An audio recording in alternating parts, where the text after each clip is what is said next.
Hola, mi nombre es Óscar Jiménez, soy pitcher del Fútbol Club Barcelona y he sido campeón de España y de Europa sub-21.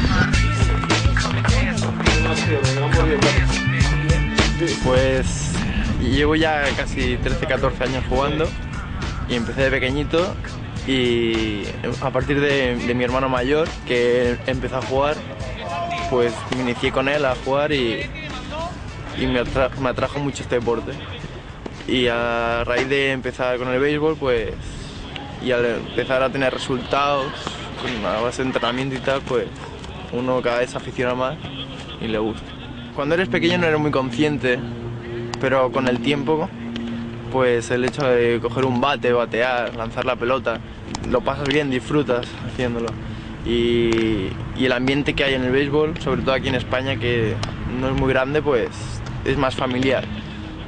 Y es lo que hace que te acabe gustando mucho. No era parte de mi decisión la transición de bateador a pitcher, pero uno se da cuenta y los entrenadores te aconsejan y cada vez te gusta más, ¿no? Y más bien cambié porque se me da mucho mejor el hecho de lanzar.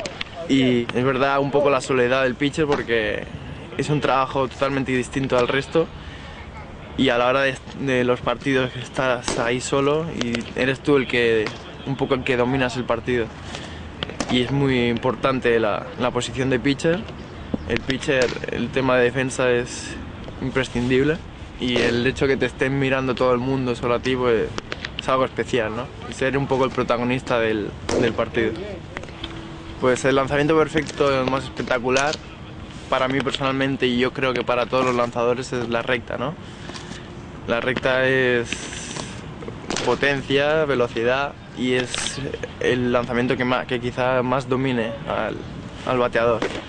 Y pues es cuando lo lanzas lo que sientes es energía y sentimiento no sientes, ¿no? Pero un poco el desahogo de lanzar la recta y ver que eres superior al bateador, pues es una sensación buena.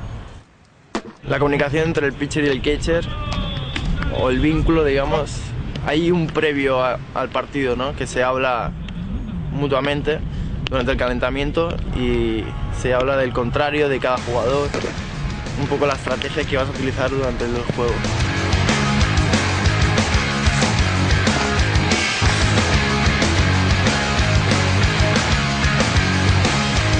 Mi futuro, sí que me gustaría ir a Estados Unidos porque allí el béisbol es el primer deporte prácticamente y sí que es una pasión que tengo desde hace tiempo ir para allí.